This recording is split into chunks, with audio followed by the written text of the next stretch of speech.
আসসালামু আলাইকুম। গল্পের রাজ্যে স্বাগতম সবাইকে। বেলি উঠোনে মায়ের পাশে দাঁড়িয়ে আছে। গ্রামের অন্যান্য মেয়ে ওরা এসে বেলির সঙ্গে দেখা করছে। কতদিন পর বেলি ফুল গ্রামে এসেছে। বেলির দুঃসম্পর্কে এক জেঠাতো ভাইয়ের বউ জিজ্ঞাসা করে, কি গো বেলি ফুল, স্বামীকে পাইয়া আমাগো ভুলে গেছো? বেলি মিষ্টি হেসে উত্তর দেয়, না গো ভাবি, কাউরে ভুলিনি। তাই কেমন আছো? আমরা তো ভালোই থাকি। মানুষ তো একটা ফোনও করে, তুমি তো তাও করো না। তোমার ফোন নাই গো? না ভাবি, কি কও, ফোন চালাও না তুমি? জামাই একটা ফোন কিনে দিতে পারে না বুঝি? আমি নিই না ভাবি। দুজনের সম্পর্কটা তো এমন অবস্থা বিরাজ করছে যেখানে ফোন কিনে দেওয়া তো হাতের চাঁদ ধরিয়ে দেওয়ার মতো। এইসব ভাবছে বেলি। জেঠাতো ভাইয়ের বউ হাসতে হাসতে বলল, তোমরা শহরে জামাই লাগে কি মাগো, মতো কইরা কথা কও নাকি শুদ্ধ কইরা কথা বলো? বেলি, বেশিরভাগ শুদ্ধই বলি ভাবি, মাঝে মাঝে অশুদ্ধ বের হয়। বেলি আরেক চাচি বলে, বিয়ার 1 বছর হইয়া যাইতেছে তো, আমাগো নানি কবে বানাইবি?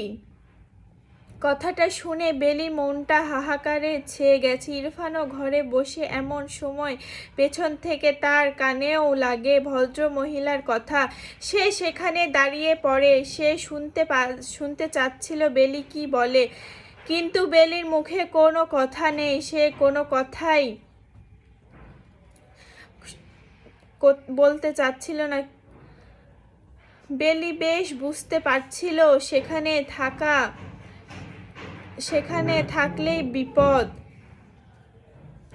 নানা প্রশ্নের মুখোমুখি হতে হবে তাকে। তাই সেখানে থাকা তার আরেক বিপদ। ইরফানের সঙ্গে সামনাসামনি দেখা হয় তার। বেলি একবার পেছন ফিরে আসবার দিকে তাকায়, দেখতে পায় সবার নজর তাদের দুজনকে দেখছে। গ্রামের অন্যান্য ভাবিরে মুচকি মুচকি হাসছে। বেলি আর 1 সেকেন্ড দাঁড়ায়নি সেখানে। ইরফানও বেলির পেছন পেছন ঘরে চলে যায়। ঘরে গিয়ে দেখে বেলি বিছানায় বসে আছে, ইরফানও বেলির পাশে বসে। নিজের পাশে ইরফানকে দেখে বেলি ভড়কে যায়, প্রশ্ন করে, কিছু লাগবে? ইরফান স্মিত হেসে বলে, না। আবারও নীরবতা। ইরফান খেয়াল করলো বেলি বের হচ্ছে না, তাই সে জিজ্ঞাসা করলো, তুমি আর বাহিরে যাবে না? আপাতত যাব না। কেন? ওইখানে অনেকেই আছে, নানান প্রশ্ন করছে। আর এমন প্রশ্ন করছে যার উত্তর আমার কাছে নেই। পরে থেমে কি বলবো দেখা যাবে, উল্টো পাল্টা হয়ে যাবে। তাই ঘরের ঠিক আছি আমি। আমার চাচি কি বললেন তোমাকে? কোনো চাচি? যিনি বাহিরে বসে আছেন।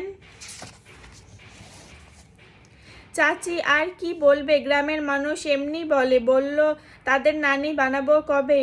উত্তর দিলাম তাদের আমি তো আর এটা বলতে পারবো না যেই সুখটা আমার জন্য না। আমার কাছে তো আমার আসল মানুষটাই নাই। আমি তো আর বলতে পারবো না আমার স্বামী দ্বিতীয় স্ত্রী আছে। আমি তো আর এটা বলতে পারবো না আমি আমার স্বামীর ঘরে চাকরানির মতো থাকি। বেলি নিজের কথা দিয়ে ইরফানের মুখ বন্ধ করে দিয়েছে। বেলি তার কথা দিয়ে বুঝিয়ে দিয়েছে সে তার প্রতিটা দিন কতটা যন্ত্রণার মধ্যে দিয়ে পার করছে। এত চাপায় ইরফান নিতে পারছে না। সব কিছু আগে থেকে এলোমেলো, আজ আরও এলোমেলো লাগছে তার। রাবিয়া বেগম তার মাধ্যমে যতটুকু পেরেছে মেয়ে জামাইয়ের জন্য ততটুকু বেশি আয়োজন করেছে। ইরফান ছোটবেলা থেকেই মাকে হারিয়েছে। আজ মা থাকলে হয়তো সে এতটা উচ্ছন্ন যেত না। আজ মা থাকলে হয়তো সেও বুঝতো একজন স্ত্রীর কাছে তার স্বামী কতটা গুরুত্বপূর্ণ। রাবিয়া বেগম সে তার উজ্জ্বলতার উদাহরণ। ইরফানের সামনে মৃত স্বামীর স্মৃতি বুকে জড়িয়ে পড়ে আছে এই গ্রামে। তার মতোই হয়েছে বেলি। পারিবারিক শিক্ষা বড় শিক্ষা, যা রুবির মধ্যে বিন্দুমাত্র নেই। ইরফান খেতে বসে সে সবই ভাবছে। নিজের মেয়ে আর মেয়ে জামাইকে একসঙ্গে বসিয়ে খাওয়াচ্ছে রাবেয়া বেগম। ভাতের লোকমা মুখে দিতেই অসাধারণ স্বাদের মুখ ভরে যায় ইরফানের। বেলি যে তার মায়ের রান্নার গুণ পেয়েছে তা আর বুঝতে বাকি রইল না তার। ইরফান খাওয়া দাওয়া শেষ করে ভেতরে চলে গেল। মেয়ের মুখ দিকে তাকিয়ে রাবেয়া বেগম, মায়ের মুখে আগের মতো হাসি নেই। তার আদরের বেলিফুল কেমন ইতস্ত হয়ে যাচ্ছে দিন দিন, মুখটা যেন শুকিয়ে যাচ্ছে। রাবেয়া বেগম মায়ের কাছে এসে বসে, মেয়ের মাথায় হাত বুলিয়ে বলে, তুই কেমন জানি শুকিয়ে গেছিস মা, ঠিক মতো খাস না। বেলি খাবারের গতি বাড়িয়ে দিয়ে বলল, খাই তো, ভালোই খাই মা। তাই এমন শুকিয়ে গেছিস কেন? তোর চোখ, আমি তো আজীবনকাল শুকনা। স্বামীর ঘরে ভালো আছো তো? ভালো আছি মা। একটা কথা বলতাম তোরে, বলো। বেশ দেরি হইলে বাচ্চা কাচ্চা হয় না রে মা, এইবার একটা বাচ্চা নিয়ে নে। মায়ের মুখের এই কথা মাকে কি করে বোঝাবে যে তার স্বামীর ঘরে থাকে অনিশ্চিত ভবিষ্যৎ তার। তবুও মায়ের মুখের দিকে তাকিয়ে বেলি স্নিগ্ধ হেসে বলে, আগে ঢাকা ফিরি, তারপর এসব নিয়ে ভাববো কেমন। মা, মায়া কি খাবো গো? ময়নার তো কি বিয়া হইছে, শ্বশুরবাড়ি থাকে, জামাই মাশাল্লাহ অনেক ভালো, সুখে আছে তাই না? হ্যাঁ রে মা, শ্বশুরবাড়িতে ভালোই আছে মাইয়াডা বেলি ফুল ভালো একজন বন্ধু। স্কুলে একসঙ্গে পড়াশুনো তাদের, কলেজে সেই শুধু বেলির পরীক্ষা দেয়নি আর মায়া পরীক্ষা দিয়েছে। মায়াও বিয়ে হয়ে গেছে। বিবাহিত জীবনে ময়না কেমন আছে জানতে খুব ইচ্ছে করছে বেলির।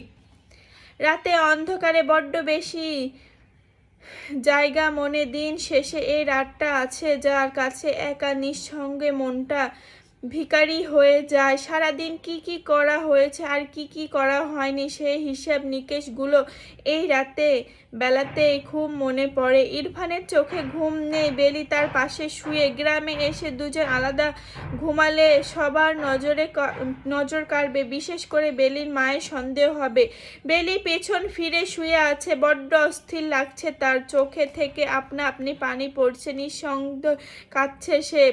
কি আছে তার কপালে, কিভাবে পার করবে বাকি জীবনটা সে? স্বামী জীবনের সুখ তো দূর আকাশের পাখি তার কাছে মতো। অপরদিকে সকাল সকালই রান্না সর্বশেষ হয়। ইরফান আর তার বাবা রহমান আলী সবটা তদারকি করছে। বেলি আজ ঘর থেকে বের হয়নি। বাহিরে হাজরি মাদ্রাসার ছেলেরা কোরআন তেলাওয়াত করছে। বেলিও ঘরে বসে শেষ 3 পারা পড়ে কোরআন খতম করলো।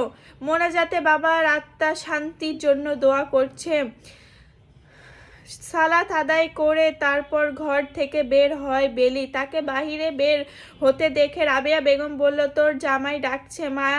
কথা অনুযায়ী উঠোনে কোণে যায় বেলি। ইরফান সেখানে দাঁড়িয়ে আছে। বেলি চোখ মুখ অবস্থা ভালো না, অতিরিক্ত কান্নার জন্য এ অবস্থা হয়েছে। আসলে আজ মোনাজাত অনেক কেঁদেছে সে। আজকের দিনে তার বাবা তাকে ছেড়ে চলে গিয়েছে। ইরফান প্রশ্ন করলো, খতম শেষ হলো? বেলি উত্তরে হ্যাঁ বলল। আচ্ছা শোনো, আমি আর বাবা পুরুষদের খাওয়াই, তুমি মহিলা আর বাচ্চাদের দিকটা দেখো। বেলি হ্যাঁ সূচক মাথা নেড়ে সেখান থেকে চলে যায়। ইরফান কিছু বলতে গিয়ে বলতে পারেনি। সবাই যেন যার কাজে লেগে গেছে। বেলি সহ আরো 2 জন মহিলা ওদের বাচ্চাদের খাবার দিচ্ছে। খানিকটা এক পর্যায়ে কারো কণ্ঠ, নিজের মনটা ধনী হওয়ার বেশ পেছন তাকায়, যার কথা গতকাল রাতেও সে তার মাকে বলল, আজ সে মানুষটা সশরীরে তার সামনে দাঁড়িয়ে আছে।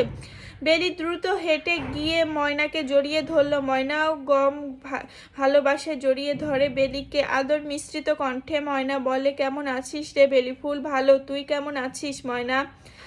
আমিও ভালো আছি বেলি। বিয়ে করে তো রানী হয়ে গেছিস শুনলাম, তুইও তো কম রানী হোসনি। আয় খেতে বস, আমি নিজের হাতে খাবার বেড়ে খাওয়াবো তোকে। খাওয়া দাওয়া